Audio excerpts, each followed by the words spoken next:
Halo guys, kembali lagi bersamaku di YouTube Gamapos. Hari ini kita akan membahas topik yang menarik lagi nih, yaitu peran sosial media dalam pemilu. Tapi sebelum kita mulai, pastikan kamu sudah subscribe Gamapos dan mengaktifkan loncengnya supaya kamu tetap update konten dari kita.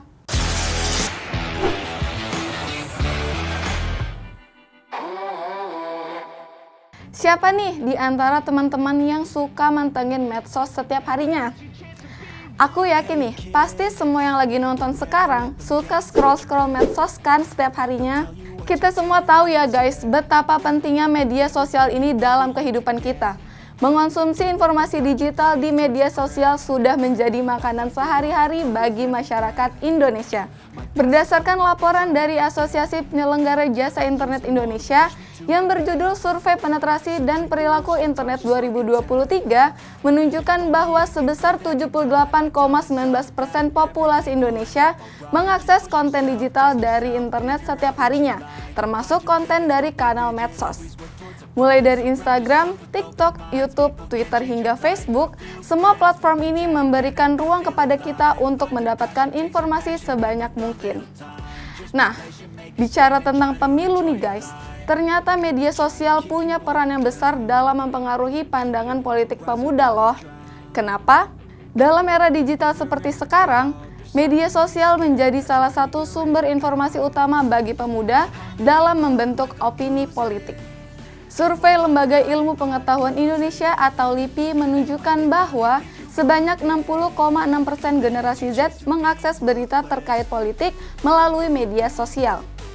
Melalui media sosial juga, masyarakat bisa dengan mudah mengakses informasi tentang calon-calon presiden yang akan bertarung dalam pemilu mendatang. Selain itu, media sosial menjadi wadah yang efektif untuk menyuarakan pendapat, berinteraksi langsung dengan calon presiden, dan bertukar pendapat dengan calon pemilih lainnya. Center for Strategic and International Studies atau CSIS mencatat pada tahun 2022, anak muda yang gemar dalam aktivitas politik menggunakan media sosial untuk menyampaikan pendapatnya berada pada 17,7%. Kemudian, hanya 6% yang menyuarakan pendapatnya secara langsung atau tatap muka. Nah guys, seiring dengan banyaknya informasi politik yang tersebar di media sosial, hal tersebut dapat mempengaruhi opini publik loh. Masyarakat bisa dengan mudah terpengaruh dengan berita bohong ini karena banyaknya informasi negatif yang tidak terverifikasi kebenarannya.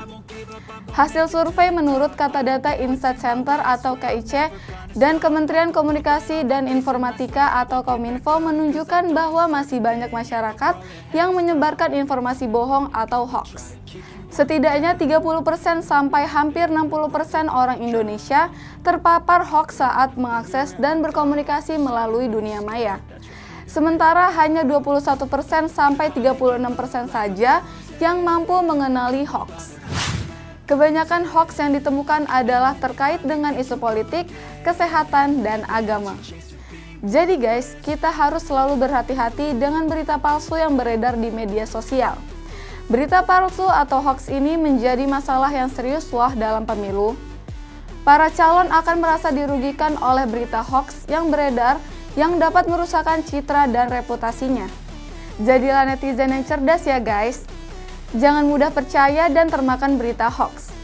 Kita harus memastikan bahwa informasi yang akan kita bagikan adalah akurat kebenarannya. Nah teman-teman, itu tadi sekilas info tentang peran sosial media dalam pemilu. Yuk, jadilah pemilih cerdas yang bijak dalam menggunakan media sosial dan berkontribusi dalam proses pemilu dengan baik ya. Jangan lupa untuk like, comment, share, and subscribe ya. Sampai jumpa di video Gamapos berikutnya.